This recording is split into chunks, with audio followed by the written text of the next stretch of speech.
Whoa, whoa, whoa, whoa, whoa, whoa, yeah, we are in the place to be, yeah, yeah, yeah, yeah, yeah, yeah, yeah.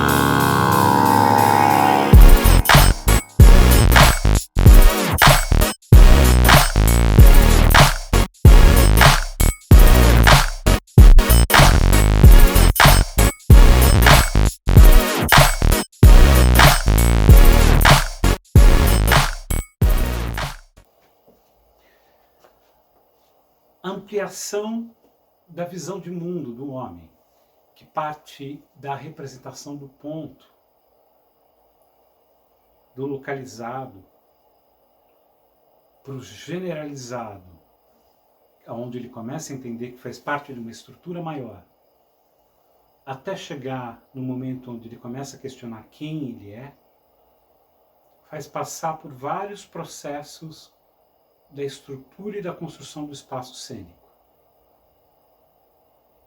Ao mesmo tempo que o homem está se construindo como sociedade, né, os homens vão mudando o seu espaço e a sua forma.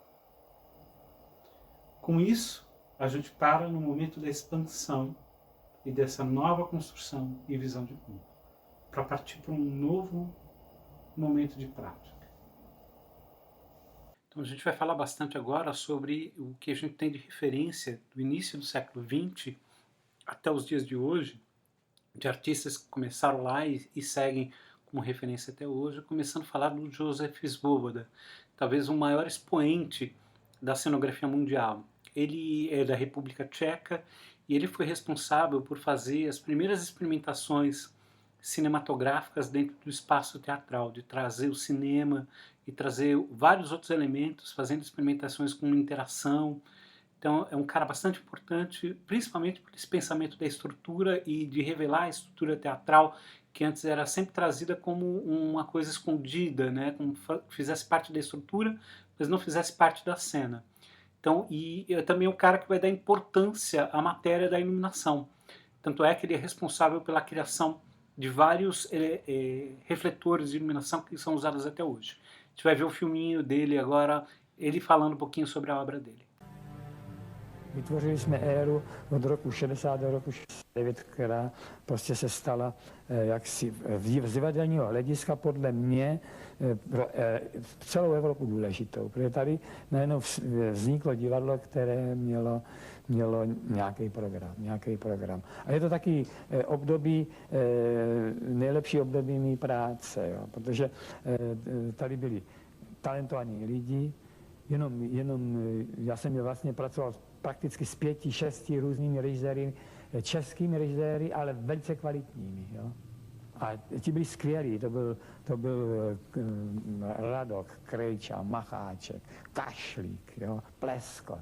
Čili to byly skutečně osobnosti, kteří vytvořili kulturu 60. let.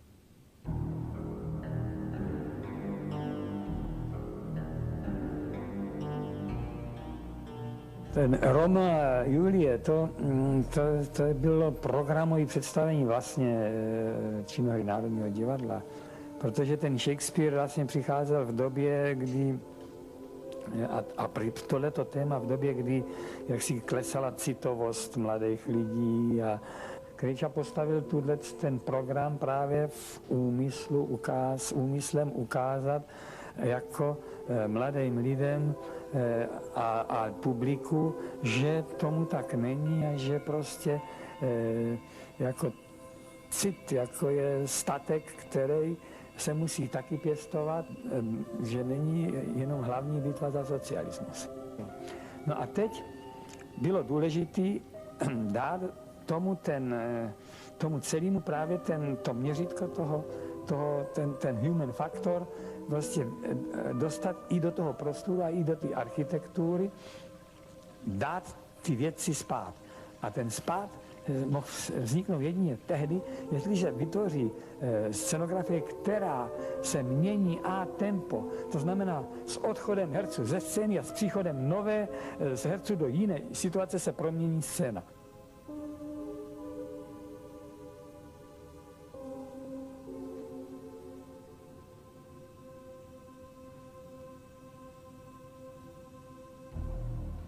Premiéra byla krásná, měla obrovskou atmosféru, obrovský úspěch a Visto isso, a gente está entrando um pouco no legado da obra do Joseph Svoboda, sendo que ele teve uma importância muito grande com a construção da cenografia no Brasil. Ele teve uma relação muito próxima com a gente. Ele esteve na Bienal de Arte, ainda quando a Bienal de Arte apresentava um panorama sobre o teatro, e muitos alunos deles foram brasileiros e foram para lá, e a gente vai falar de um deles mais para frente. Mas ele tem uma importância muito grande nessa questão da construção de uma nova visualidade para o espaço cênico, como vocês vão ver nessas imagens aqui, que é do espetáculo do Ulisses, né, e ele tem uma importância também na ópera, e a gente vai seguir vendo um trechinho da ópera La Traviata.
Tadeusz Kantor. Ele é um encenador polonês, encenador, performance, diretor teatral, executou inúmeros trabalhos, mas fundamentalmente ele é responsável pela mudança de espaço cênico. Ele traz um questionamento com relação do espaço convencional teatral, não dá mais conta de contar ou narrar as histórias da atualidade. Então ele vai para um espaço não convencional, ele vai mudar esse panorama, né, trazendo apresentações, inclusive fazendo performances na praia, fazendo performances em espaços não convencionais do teatro, e então ele tem esse questionamento e esse inquietamento sobre o ponto de vista de que narrativa, de que histórias que devemos contar e onde que devemos contar essas histórias, tentar aproximar o teatro, tirar o teatro do lugar da elite, né, do espaço teatral, como foi sendo construído e institucionalizado, mas levar próximo das pessoas e próximo da história das pessoas. Seus principais temas levados em cena eram sempre relacionados à violência, à ignorância e à intolerância do homem, e ele tinha uma particularidade bem interessante, que ele participava fazendo a direção do espetáculo, estando em cena. Ele pertencia ao espetáculo. Então ele revelava todos os detalhes do espetáculo, ele não escondia absolutamente nada, inclusive a direção. Ele permanecia o tempo todo na apresentação dos espetáculos, estando à vista do público. E isso era um outro elemento muito importante e muito interessante na questão da mudança de visão do espetáculo teatral. Flávio Império. Flávio Império foi um importante cenógrafo aqui de São Paulo. Além de cenógrafo, ele era artista plástico, arquiteto, e fez parte e colaborou ativamente na construção do Teatro de Arena. ele tem uma importantíssima participação por conta da mudança de visão eurocentrista e a começar a introduzir elementos brasileiros dentro de cena. Muito fortemente, assim como o Teatro de Arena também impunha essa pauta da questão do homem brasileiro, da construção da visão do trabalhador e todos esses questionamentos, ele também trazia esses elementos para dentro de cena. Tanto é que ele é responsável pela formatação de uma nova visão da cenografia chamada cenografia metafórica, onde muitas das coisas tinham que ser veladas por conta da ditadura militar. E com isso ele foi mestre em dar sentido e você entender as coisas que estavam censuradas na peça somente pelo aquilo que ele construía e aquilo que se via em cena. Já aquilo tudo, a imagem já dizia tudo sobre o espetáculo. Com isso, o Flávio Império ele traz uma nova visão sobre a questão da construção do espaço cênico, trazendo um novo ritmo e trazendo também novas cores para o espaço teatral. A gente vai falar de um marco importante na construção do teatro aqui do Brasil, que foi a experiência do Balcão, a peça de Jean Genet, que foi produzida pela bravíssima Ruth Escobar. Ela coloca o Brasil no panorama internacional dos espetáculos teatrais, trazendo tudo que há de mais moderno e de mais avançado em termos de experimentalismo e de coragem em cena. Essa montagem teve a cenografia do Vladimir Pereira Cardoso, que foi companheiro da Ruth Escobar naquele momento, e só vendo para explicar um pouquinho melhor do que era esse espetáculo naquela época. Então a gente vai mostrar uns trechinhos aqui de um recorte da gravação desse espetáculo.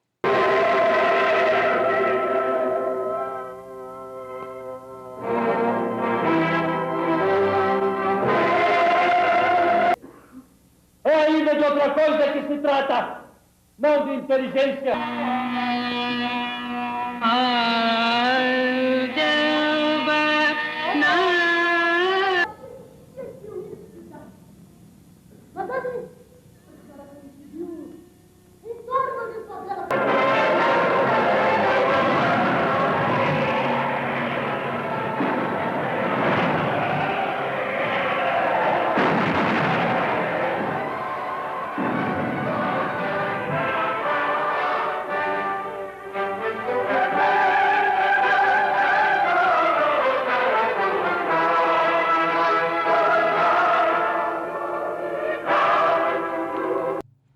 Além dessa estrutura monumental construída pelo Vladimir, né, contava com a direção do Vítor Garcia, importante diretor argentino em atividade aqui no Brasil.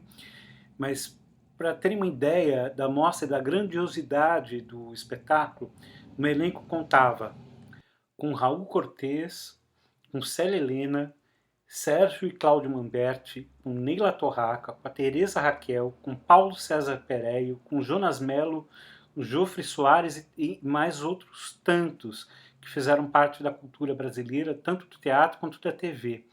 Então, esse espetáculo ele mostra uma visão de cenografia, uma visão de mundo saindo completamente de todas as convencionalidades, transformando de vez o espaço teatral e colocando o Brasil no cenário mundial do teatro. Hélio Eixenbach, ele é um importante cenógrafo que tem centrado a sua atividade principal no Rio de Janeiro, mas em plena década de 60 ele decide ir para a República Tcheca para estudar com o Josef Svoboda. E um apaixonado por aquilo que ele faz, ele volta para o Brasil com toda essa bagagem e vai trabalhar no espetáculo que é um arco também, depois do espetáculo do Balcão, que é um outro marco, que é a montagem do Rio da Vela no Teatro Oficina, né, do texto do Mário de Andrade, que também foi revolucionário na época, e ele traz consigo uma paixão enorme sobre a questão da relação das estruturas e das formas em cena. É muito importante o trabalho dele e uma pessoa com a qual eu tive contato pessoal e era extremamente generosa. A gente vai seguir agora também com outra pessoa extremamente generosa na sequência. Gianni Rato. Gianni Ratto era italiano de nascença, mas de alma puramente brasileira. Ele é trazido para cá, para o Brasil, para trabalhar na companhia da Maria Della Costa e acaba se apaixonando pelo país e ficando para cá. Uma figura extremamente generosa e professor na prática de muitos cenógrafos aqui no Brasil. Eu vou deixar ele falar um pouquinho sobre ele mesmo.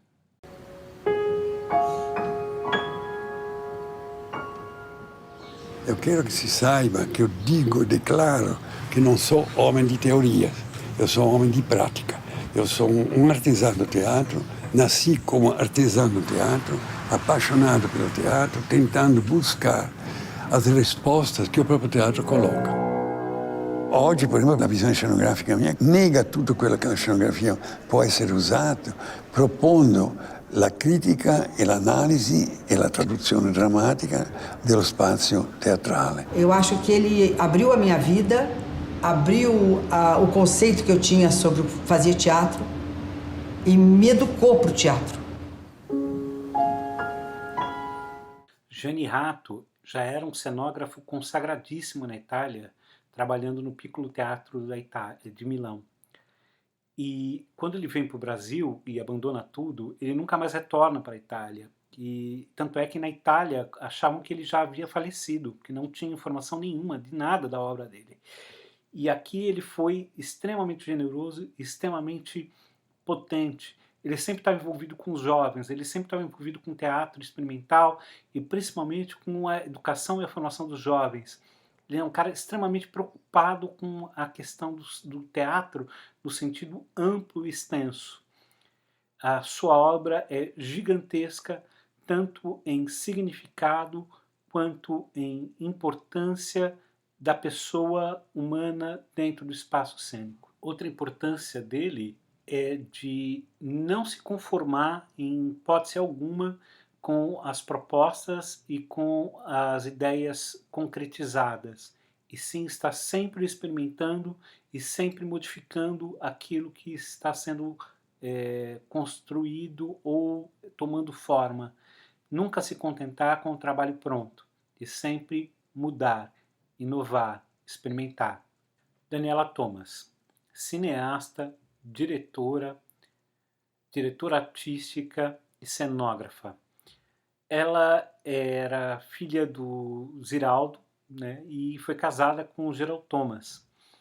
E foi importantíssimo a participação dela na construção da visualidade do teatro da década de 80 para a década de 90, em função dessa duplinha poderosa que foi ela e Gerald Thomas. Ela é responsável por uma revolução e uma modernização da visão do espaço cênico, trazendo o conceito como o elemento principal da construção através de uma simplicidade e de uma capacidade de síntese importantíssima na construção dos elementos cênicos.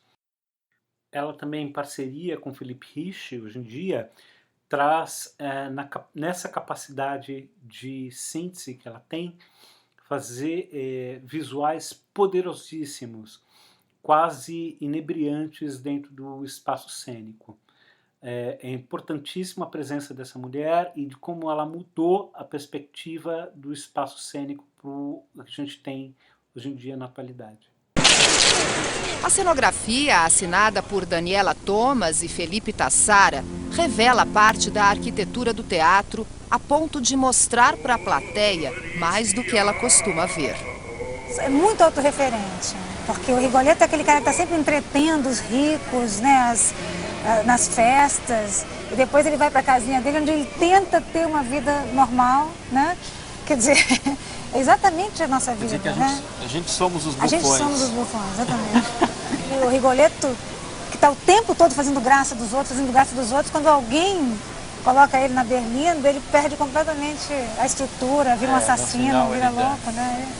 É interessante, é muito autorreferente, é uma ópera muito, muito referente ao métier da gente que faz, né? Que faz arte. Né? E, gente, vocês com esse cenário, vocês decidem mostrar coisas que normalmente o público não vê. A coxia, a troca dos personagens. Por que isso é importante dentro do contexto do Rigoletto? São 100 anos do teatro. Eu acho que a primeira conversa que a gente teve com o Hirsch, era justamente essa, que não tinha sentido simplesmente fazer a ópera Rigoletto, mas fazer ela dentro do contexto dessa comemoração. Então, a gente é apaixonado, você estando aqui agora, você vê a excitação que beleza que é esse lugar. Esse é o nosso ambiente, né?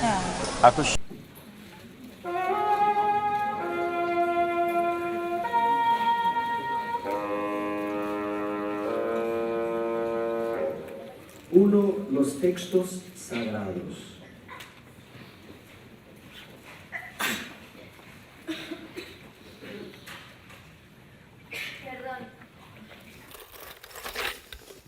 Vamos, con más bronca, dale. Siempre rotando la paleta del brazo, pero con más energía. Te estoy dando con todo. Con todo, la pelota me llega muerta. No, mejor no trates de darle más energía.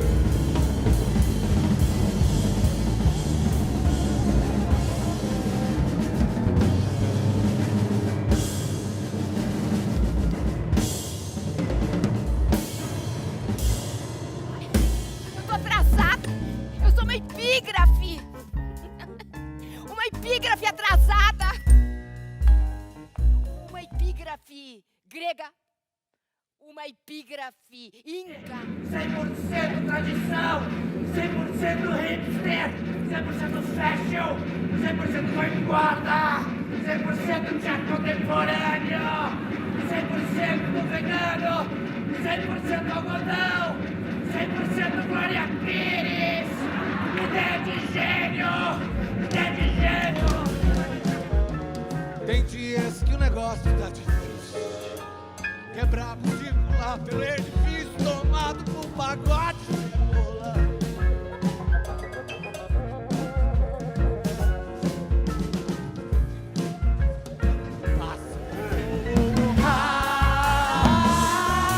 Água podrida, água podrida, água podrida, podrida, podrida. Marcos Pedroso. Marcos Pedroso é diretor de arte, cenógrafo, artista plástico. Ele tem um papel importante na década de 90, junto com a Companhia da Vertigem, aqui em São Paulo. Ele é responsável pela montagem de 3 espetáculos, fazem uma trilogia bíblica, mas fundamentalmente ele muda o conceito de cenografia para a apropriação de espaços onde já carregam a história e os elementos que são importantes para a contação daquela narração, como no caso do Paraíso Perdido, como vocês estão vendo a imagem, que foi executada e realizada dentro de uma igreja, na Santa Cecília, se não me engano. Mas esta montagem, ela carrega com si todo o histórico do espaço, mais a adaptação e a montagem do espetáculo. E também isso ocorre também na montagem do livro de Jó, que é montado dentro de um hospital desativado, que carrega esses elementos, carrega essa história, carrega essa energia junto com ela, e depois no Apocalipse, que é montado dentro de um presídio. Tendo isso como cenário estabelecido, terreno fértil de produção, a gente agora vai ver um pouco na prática como são experimentados e realizados esses novos experimentos cênicos, como que a gente pode florescer por uma nova visualidade. Até já!